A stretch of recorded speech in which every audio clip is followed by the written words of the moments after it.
Hey, Hi. welcome back to Vinyl Authority, AJ. Hi. Good to see you. You know, we didn't have a costume change. No, People watch these episodes back to back. Yeah, we can come clean, man. We can say that we shot these back to back. It's we're trying to make up for lost time, and so there's no hair and makeup on this show. No. And the wardrobe folks went on strike at the end of last year, and so we're trying to scrape by like everyone else is this time. If you're just landing here for the first time, this is Vinyl Authority. It's a video podcast for the celebration of music on vinyl, and I'm your host, Paul Freudenberg, and we have AJ Wiener. Good to see you, AJ. Nice. RadioKAJW. Yes, RadioKAJW. Thank you so much. That's right. It's a great Good to be here again. I know. It's almost like we never left. I can't wait to see what you're going to share, man. What is it? All right. Okay. We're going to just dive right into this, but not before reminding these new viewers to subscribe if you haven't subscribed, and hit that bell and get notified when we put new episodes up. And we love comments. Comments. Questions. Come on, man. Bring on the comments. Something. At least bash us so we know we're making an impact. What don't you like about the show?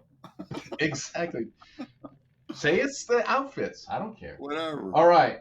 So, I'm going through this sort of LP repurchase phase.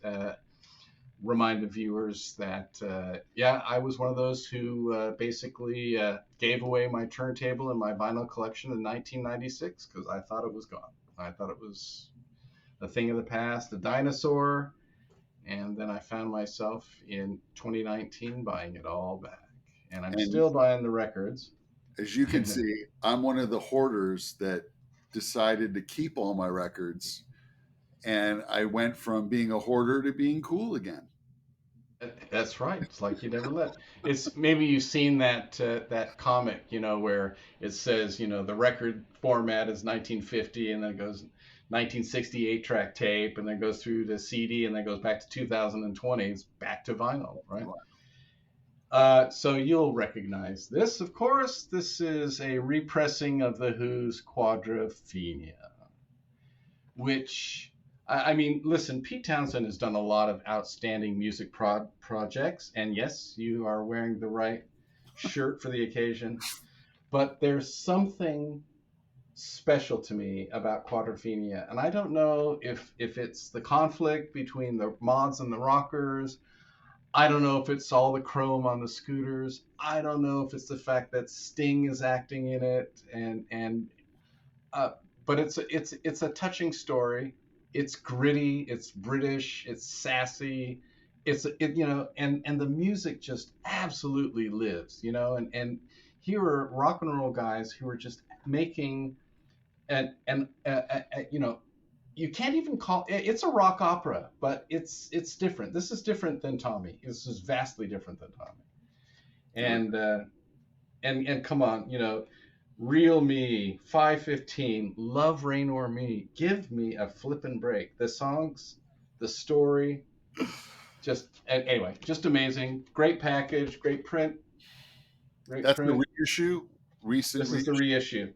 Yeah. Is it half speed or regular? Just regular. I think it's just regular mastering, but I haven't. I've thought about getting the half speed of it. The half speed press, those Abbey Road half speed pressings have been great. Oh, they sound fabulous.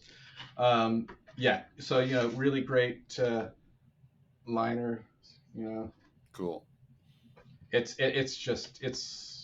like they did it right, and I love the music on this one. My son and I have already sat down and listened to all four sides. It's like, son, you got to hear this. This is. Have you played the movie? Have you played the movie for him? No. I gotta do that next. Yeah, man, the movie's great. Yeah. So there you go. All right, I can't wait. What do you have to share with me and the viewers tonight? Yeah, I talked about it last episode. This is a precious. My original version of Private Revolution World Party 1986 on Chrysalis Records, and complete with the hype sticker still. I somehow I knew in 1986 Yeah. that I should keep the hype stickers. I knew it before then. I don't know why, but I did. Yes. Good. And then we got. I guess you could. I guess I just need to hold it up. This is the last time. Whoa! Yeah. This is the Steady there. last time I saw him live, Yeah. 2009 Yeah. at the Yeah. El Rey Theater. So Brilliant. kept that Brilliant. in there That's just to keep it in good shape. And this is a classic, 1986. This is prime films about women time. So I was in my that's band at the time, and we were doing well. And this guy was making me feel like I didn't know anything. yeah. You know, Yeah. I love this record so much. I love all their Yeah. records. I love every record the No. guy ever made. So when he passed away, it was really. I'm sad. I'm still sad today. Yeah. He's Yeah. he's a genius talent. Also, there was a if you go onto Peter Gabriel's Twitter feed or probably anywhere that he's posting, he's Hmm. posted a lot of nice clips of Carl Wallinger because he and Carl Wallinger did a lot of recording Yeah. together, and he's talking about what a genius the guy is and Yeah. just such a creative force. So Yeah. anyway, I just wanted to I thank you, Paul, for having Vinyl Authority for me to be able to give my props to the Yeah. great Carl Wallinger. Absolutely. Absolutely. Well, it's much deserved, and I know that our viewers will appreciate that as well. Uh, well, cool. Um, I've got one interesting news story that I could try to share with you. Bring it on. It comes from a very odd place. You don't expect to find these necessarily in LinkedIn, for example, but here la- late last year was a an article written by Rick DeCoste entitled "Why Vinyl Records," and uh, and so it's just it's an anecdotal story of a guy, a digital content creator who was asked by his father-in-law why vinyl, and I think that's a good question to ask. Uh, and it's still a relevant question, especially since there are so many different ways that we can consume music these days. But he launches right into it. He talks about how vinyl record is an art form, which it absolutely is. I mean, there are so many considerations you have to make. You only got about 20 minutes of music per side, so how are you going to sequence the songs and get the timing correctly? Do you have to make some edits in order to get it to fit, or there are a couple of records that go, like 22 or 24, and the level has to go down, or those inside grooves get a little squirrely, and there are considerations, and that's just the music part. Then there's the jacket, and there's the inner sleeve, and there's center labels and so many things. So it is absolutely the vinyl record project is an art form. Of course, you can't deny the fact that the record is a tactile format. You get to feel it and touch it, and you can smell it. I mean, you can almost have every sensory experience with it. And then the point that I always try to make, and I don't want to quote this too much, but the fact that uh, listening to a vinyl record is an intentional act. It's not background music. I mean, when used as directed, it's a sit down, and it's allow yourself 20 minutes and make the music airborne and share it with your family and your friends. It's that kind of experience. And I will always say that there's a lot of talk about immersive audio in today's world, and I will always maintain that the vinyl record experience is the original immersive experience, right? Because you were listening, and you were reading, and you were just vibing, and you might be having a little smoke or a little drink or something, and it was all there, and hopefully you were sharing it with somebody you love. So anyway, that's a tribute to the vinyl lifestyle. The intention is I thought that was the best part of the article, actually. Yeah. Um, we've talked about it a lot. It forces your body in a different place than listening to music anywhere else, and it's almost there's a spiritual magical thing that happens without you even knowing it.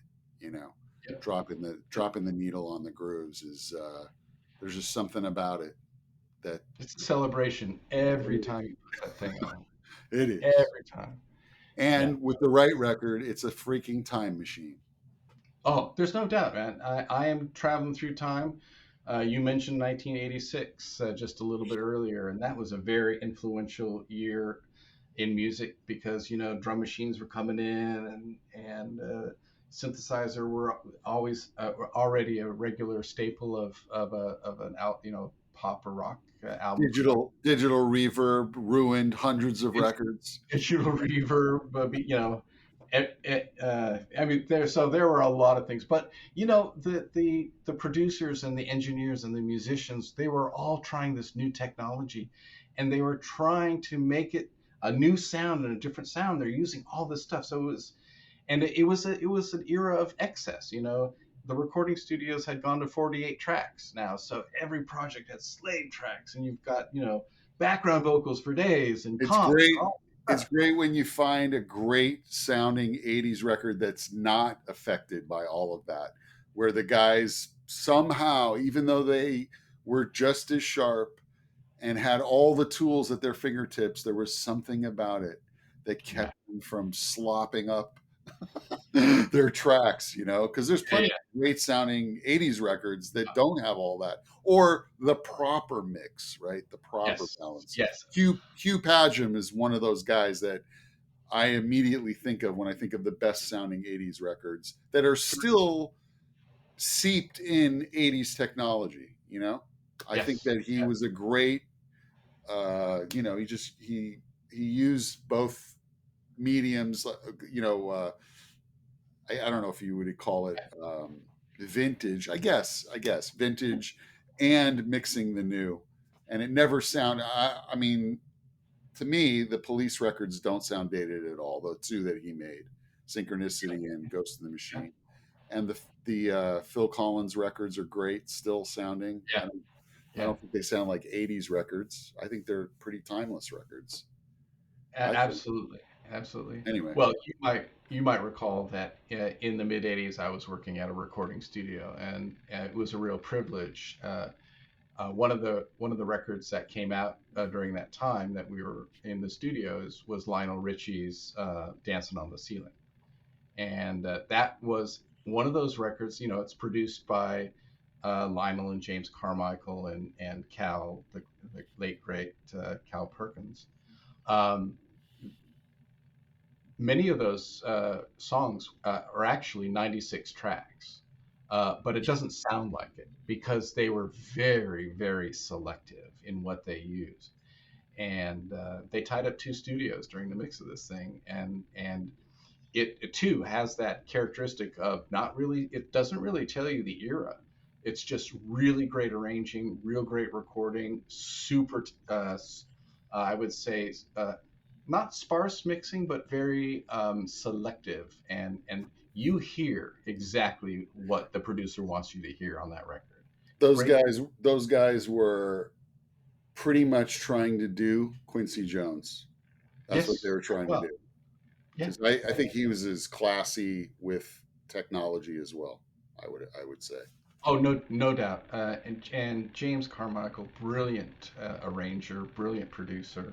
Cal Perkins was an absolute genius engineer, came out of the Motown school. And anyway, it was a great era. That's a particularly fond year of mine. 1986 was right in the sweet spot. A lot of just amazing, amazing records came out that year. All right. Then we've got let's see. Do we have any tech stuff to talk about? I don't know. I think we're running against the clock. So no tech corner for this evening. All So right. but I'll double up on it next time. But I want to thank you, AJ, for sitting in with us as always and just talking about our favorite subject, music on vinyl. And You're welcome. Don't get me started. yeah, hey, I will. But to the viewers at home, we love questions and comments. Give us a little challenge. And as I always say, AJ, catch you on the flip side. Catch you on the flip side, brother. Good to see you. All right. Later. Good night.